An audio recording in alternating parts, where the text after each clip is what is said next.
Welcome to Awful Creepypasta. Everyone. Let's settle for that. You want to settle for that? Yeah, we can settle for that. So today we are going to be reading a story by the name Maplewoods. of Maplewoods, and it just makes me hungry. I wish I could eat. Written by False Peel, Real Peel, and Maple Syrup. But syrup spelled Seruhp. Like, syrup? Syrup. So this has 4 journal entries, dated October 1st, 2nd, 3rd, and 4th. 40. October 1st, 2014. The chief of police I am slaving for is making me to write in this journal. I had no choice. I had no choice in the matter because I was her last option as a field agent. Huh? Jerry was on family leave. Michael was investigating a child abduction case, and here I was, alone with my boss in our lonely, yet homey police station. So, it's not that lonely. It's my last shift working in the office. I'm usually out patrolling the streets where the city hoodlums like to gather. They are usually doing something illegal, so I tend to go patrol there often. I've been here. They're usually doing legal things, so I just hang out there. The kids down there know who I am. It's funny because I've heard a few nicknames they had for me, and I don't quite like them. Anyway, enough rambling about my troubles. Really I'm finishing this paragraph because I couldn't escape work early. This paragraph? Alright. My boss told me I was getting off early, so I would have ample time to pack for the trip. I forgot to mention why I'm going to Maplewoods. Did you even mention Maplewoods? Yeah, no.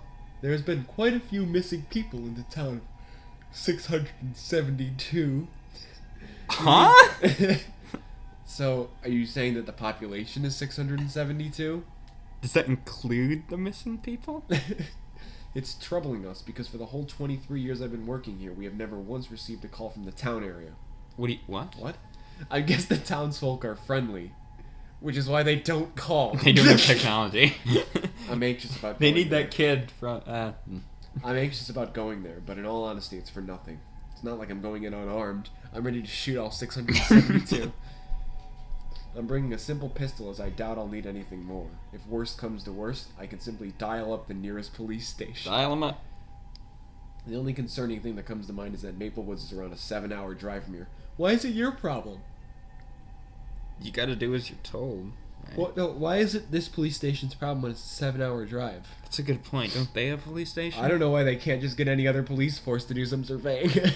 I guess it's because we are the biggest and second closest. But you're not the closest. I don't believe it. I should be sleeping, but I'm not. I know. I can't help but watch the weird and somewhat creepy late-night television. What? Where's this going? Nothing else came on during this time of the night. It's soothing for some odd reason. I don't know why. I guess it's taking my mind off things. Why do I have to go there alone?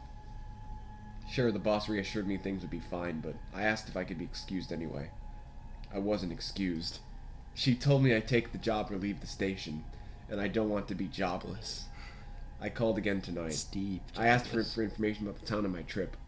She was happy telling me information. As I figured, she thought it would help me calm down. Oh, yeah. I had a nice host family of 3, a mother, a father, a 13-year-old daughter. I'm excited about the trip now. I can finally stop writing in this notebook and get some sleep. What? Wait, you were being forced to write in the notebook? I'm really confused. What? What was that whole thing about late night TV? Alright, October 2nd. I'm about to leave for Maplewoods. It's about 6:30 a.m. I'm getting there by car and I will be driving. Okay. This is like the worst Twin Peaks ever. This is so it's more than likely going to get boring. That's all I can do. These sentences are so gripping.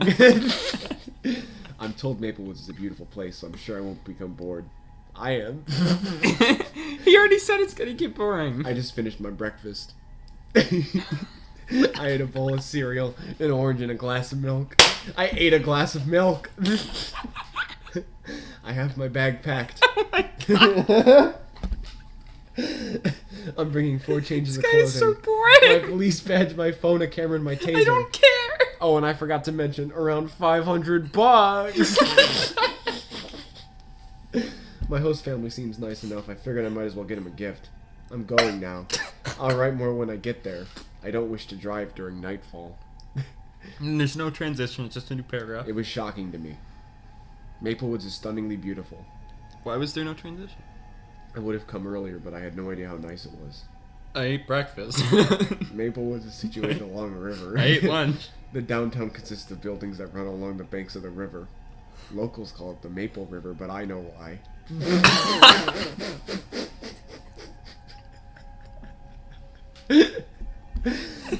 This is hilarious. This is amazing.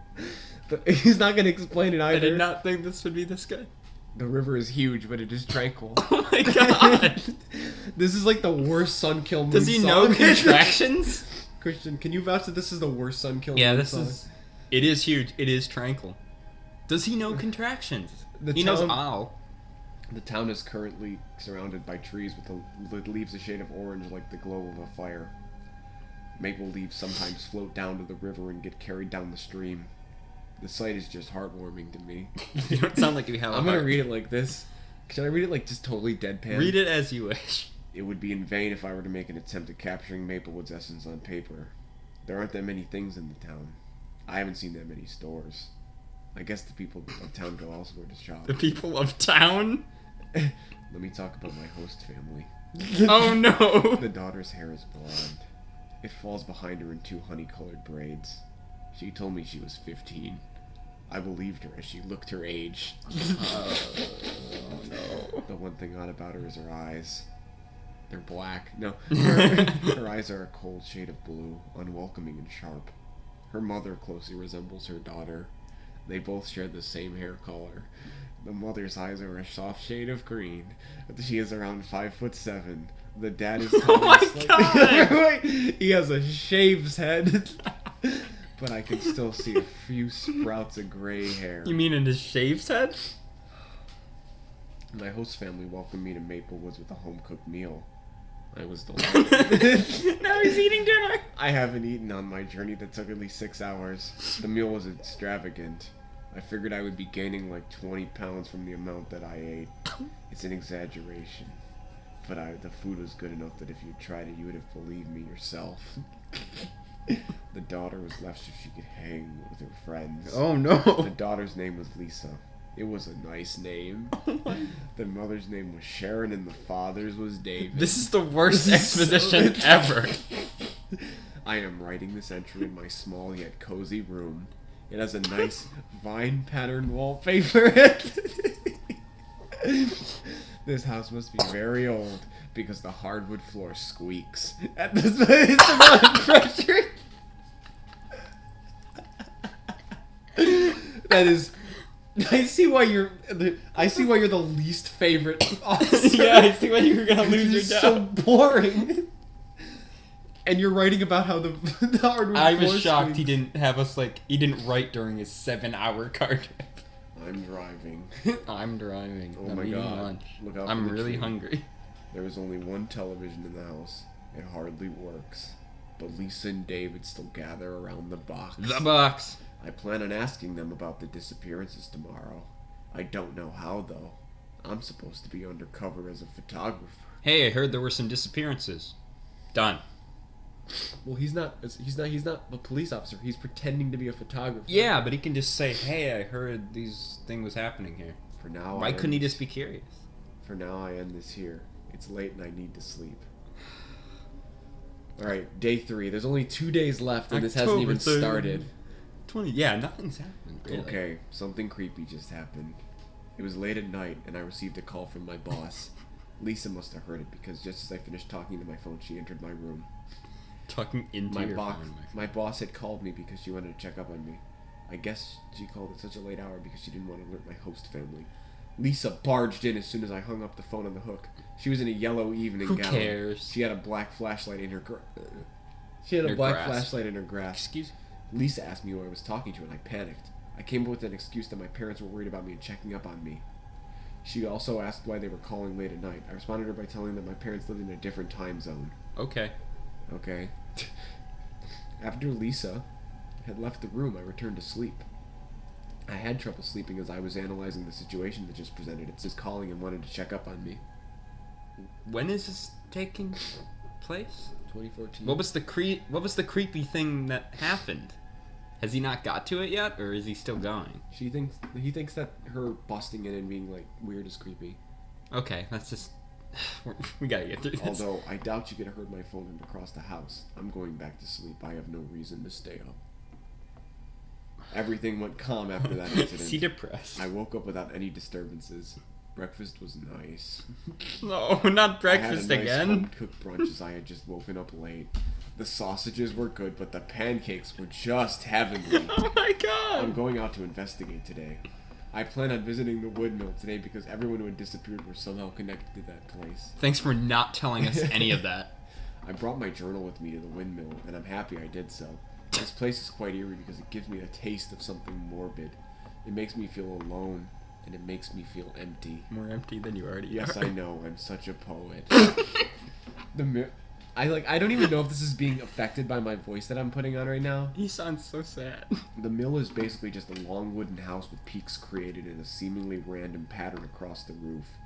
The outside is Now he's dull. gonna describe the house. Oh my god. The wooden planks used in its creation were gray and old, but it seemed wrong to me, and I just don't know why. Wow. The mill sits on a large hill that overlooks the warm-looking semicolon maple-colored valley. What? So the way that the sentence actually is supposed to flow because of the semicolon is the mill sits on a large hill that overlooks the warm-looking period. No. Maple-colored valley. Semicolon Comma, implies right? semicolon implies a period. Oh, when he had the semicolon. Yeah. But it should be a comma. Yeah. The mill sits on a large hill that overlooks the warm-looking period. Maple-colored valley. Maple-colored valley. Period. I got there by taking the long, winding path. The path. long and winding road. Okay. The path itself is also quite eerie as the trees seem to bend over in the direction of the road. The road. It makes the path dark during the day. the path. And even darker at night. Number 15. The view is nice enough. I can see the whole town with all its glory from atop the mountain. The woman I met once, I knocked on the door, was kind. Who? She seemed nice. Oh my god. It was such an anticlimactic ending to the foreboding path that lead to the mill. She Right. was an aged woman, but her Wow. smile How said, rude. But her smile said otherwise. Mm, She gave me a Careful. warm welcome to the town, but how did she know I was here? What? Because you showed up at her door. I didn't like that, and I was sure she could have sensed it. In response, she apologized for not introducing herself. Her name was Melanie. It was such a wonderful name. I entered the mill, of course. The inside was about the same as the outside, but less melancholic. Oh, he's going to describe it again, There were isn't he? old rusty hooks and bits hung on the wall. I guessed them to be some sort of wood-cutting tool. She asked me why I was in town. I responded with my photographer's scheme. She believed me, and we began chatting about various things, ranging from the weather to the vegetation of Maplewoods. I asked her. This brought to you by Chills. I asked her about the disappearances, and she grew quiet. Oh no. Suddenly and out of nowhere, she asked me how I knew about them. I froze. I had no lie ready to deceive her. I flipped on my improve switch. I improved. He's going to become a better man. And started Change the taking voice. I flipped on my improve switch and started taking mental notes of what I was saying. I told her that I knew about the disappearances because apparently my roommate warned me of them. What? Okay, buddy. She calmed down and apologized. She told me she freaked out about it because her son had been a victim too. I asked her what she knew and she started crying. I wasn't the prying type. Yes, you are. I needed to hear her story. Yeah, you are. Melanie began mumbling something about the trees that I couldn't quite catch. She eventually sobered up enough to look me in the eye. She was drunk the What? whole time. She told me the trees had taken her darling away. Darling. Melanie began crying after Oh, she darling. finished speaking. I patted her shoulder and instinctively said that we would find her. I was in a panic because I had just blown my cover. I quickly corrected myself and That told really her the town doesn't- would help her find her child. It really doesn't blow your cover. We would find her? I don't know. I was caught off guard when she told me the town wouldn't help. Aw, jeez. Melanie eventually calmed herself down. I left shortly after with an excuse that I would be late for dinner. I was greeted by It's Lisa. all about food with this guy. Her gaze locked with mine. She stood still with her stare unwavering as I slowly backed away. Stare unwavering. Whoa! So interesting! I asked what she was doing, but she responded by asking who I was talking to. I told her it was just some childhood friend. She told me to stop lying. But my heart skipped a beat. I told her I wasn't, but she told me again to stop lying. Before I could respond, her eyes narrowed and she asked me what the witch told me. I think she was referring to Melanie as the witch. I responded by saying we talked about various things that we had to catch up on. She started crying and asked for me to stop lying. Her crying just gave me the creeps. Her face wasn't red. It remained calm and emotionless. It was green. It was also yellow. Her voice was unwavering. She stepped closer, and from instinct, I felt for my taser that was hiding in my coat pocket. She was close enough to whisper 6 words in my ear. You know, the trees have eyes. Those words sent a long, cold shiver throughout my body. In that voice, Her exactly. voice was like the sound of leaves rustling in the midnight breeze. That's how I could describe it. Yeah. I made my choice to flee. I knew I could outrun her because I had police training. Okay. Okay. All the air rushed from my lungs as I was tackled to the dirt below. Obviously, the police training didn't help. It didn't make a difference. I struggled to turn my body around because a strong force was sitting on my stomach. I turned my neck instead and saw Lisa looking down at me. I reached for my taser. She started convulsing and vomiting when the metal prongs connected with her hip. I used my chance to flee down the path that seemed to radiate malice with each step I took. I turned around once I reached the foot of the hill expecting to see Lisa staring at me. She wasn't there and I was so goddamn glad. Oh my god. This scene is like so uninteresting, but like it's like the big climax. This is the climax, isn't it? right? This, unless there's more, but I decided to make my way back to the house so I could gather my things and leave. I arrived at the door and was met with nothing strange inside. gosh darn it. You gonna The same- describe it again? The same elderly couple sat quietly while staring at the flickering screen before them. I ascended the squeaky wooden stairs quickly as I made my way towards the blue bedroom I Still slept in. describing. Nothing was wrong with my room. Not even a single speck of dust was askew. I was quickly packing my belongings into my suitcase, but I stopped when I heard a knock at the door. The red door. I froze and prayed that the door wasn't the only thing that kept me and Lisa apart. What? Lisa Simpson, I don't know. I made my decision to open the door. My body was filled with regret as Lisa smiled up to me. Oh I my managed to God. squeak out a small, "What do you want? What do you want? What do you want? Hey!" I expected her to grin. Hey, listen. But to my surprise, she frowned. She asked me if something was wrong and if she could enter the room. She killed me. No. She told me she needed to get a book. She came in because the only thing I could do Give her the was a journal novel. so she can burn it. I guess she took it as a yes. I watched every step she took Every step you take. towards the bookshelf. Okay. She reached up for a book, and the shirt she was wearing dragged up, giving me the sight of her unbruised hip. My brain went overdrive trying to decipher what that meant. Night came without trouble. Night usually comes with a lot of trouble, you know? And October 4th... 2014. I'm writing this down quickly. There's a forest fire outside. I'm leaving this place today when emergency response arrives. I won't continue writing in this journal. The end. The end. Well, that was sudden. The story just cuts off. What do people think about it? There's only 2 comments. One of them's the author. Oh, it was so good. Why did you end it so abruptly? I want to know what happens. It would have dragged out if it was continued. He has a point. I may write a sequel in the near future if this is positively received. Check Real Peel's stuff, see if it was positively received. So what do you think? I thought it was not good. Well, he's got other stories. Many of them have been deleted. Looks like contributions. I'm bored, so I wrote these. Doesn't No, look that's his last. Doesn't look like he's done. That's his last story, yeah. Alright. But he's wrote other ones. Maybe we should check those out. Not right now, though. So I was thought that was bad. so funny at the start, though. Yeah, I thought the first couple entries were hilarious. Got a bit slow at the end, but like his dinner and breakfast descriptions were great. Just the way he described things and the way he just brought things out of nowhere. Where did that TV thing? Where did remember he's like just talking and suddenly he mentions Maplewoods. Yeah, it was hilarious. All right. Anyway, good. Yeah, I give it a 10 out of 10. I give it a 10 too, and yeah. So thank you for listening to another episode of Awful Creepypasta. Like, comment, subscribe, share, do whatever Patreon. it is that you do. Check that Patreon link in the description. And until next time, XXX Patreon.